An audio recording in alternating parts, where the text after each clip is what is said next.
Faith in a fallen kingdom. What do you do when your faith becomes the enemy of a kingdom? Empires may chain your body, but not your faith. In the heart of Babylon, the golden city gleamed with splendor. Palaces rose like mountains, adorned with treasures plucked from nations far and wide. Statues of gods glinted in the sun. Banquets overflowed with wine. Pride filled the streets like smoke. Yet, amidst the revelry and chaos, walked a young man whose eyes were calm as still waters. Daniel, a captive from Judah, taken from his homeland, yet unshaken in spirit. Though he dwelt in a kingdom that bowed to gold and stone, his heart bowed only to the Most High God. Daniel's faith did not make him invisible. It made him dangerous, not to men, but to their idols, their arrogance, and their fleeting power. In a world that worshipped what could be touched and controlled, he worshipped what could not be taken, what could not be bent, and what could not die. He resolved in his heart he would not defile himself.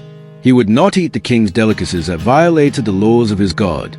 He would remain steadfast, even when the palace walls whispered threats, and even when the eyes of men weighed his every action. Faith, true faith, is not safe. It is not convenient. It stands when kingdoms crumble. It persists when choices cost comfort, favor, and approval. And Daniel's faith would not go unnoticed. It would set him on a path where obedience to God would challenge kings, resist the proud, and shine a light in the darkest corners of the empire. Today, I declare, my faith will not be chained by the kingdoms of this world. I will stand unwavering, even when the world around me bows to pride. I will honor God above all, and he will be my strength in every trial. Exile in Babylon, the test of identity. What happens when staying faithful means standing apart? In a kingdom that demanded conformity, Daniel and his friends faced a test that would define who they truly were. Daniel, Hananiah, Mishael, and Azariah, used from Judah, now captives in Babylon, were chosen to serve King Nebuchadnezzar. Their names were changed, their garments replaced with the finery of the empire, their very identity reshaped by human decree. Yet, in the quiet of their hearts, a decision was made, a refusal to bow fully to the world around them. I will not defile myself. They rejected the king's delicacies, the food offered to idols, the temptations of a culture that valued power over purity. While others conformed, seeking favor, Daniel and his companions clung to the law of their God. And God honored their courage. He made them stronger than their peers, wiser in understanding, and 10 times more skilled than all who were trained in the king's court. Their faith was not just a shield, it was a springboard, preparing them for the challenges ahead. Faith, they discovered, is not meant to blend in. It stands out, it illuminates, and it is rewarded. Today, I declare, I will honor my God above the expectations of the world. I will preserve my identity, my integrity, and my faith, no matter the pressure to conform. God will strengthen me, and I will rise above every test of my destiny. Nebuchadnezzar's dream. Faith interprets the impossible. What do you do when the impossible looms over the powerful? Even kings are shaken when the future is hidden. Nebuchadnezzar, ruler of the mighty Babylon, is haunted by a dream he cannot understand. His counselors and wise men fail him, and panic spreads through the palace like wildfire. The king's fear grows. He demands answers, but no human wisdom can pierce the mystery. Daniel, however, turns to the God of heaven. Alone, he prays through the night, seeking the one who holds the future. The God of heaven reveals mysteries. He shows what is hidden. Your dream and its meaning belong to him, not to man.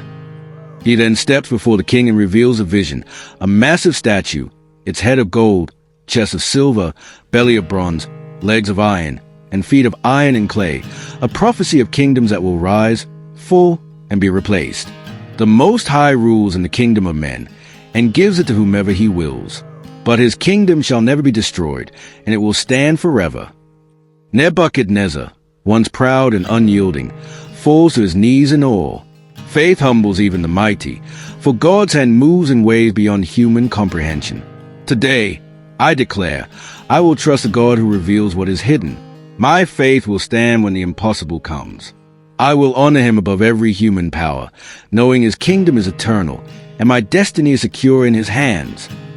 What do you do when the world mocks God and flaunts sin? During a feast of arrogance, Belshazzar drinks from vessels taken from God's temple.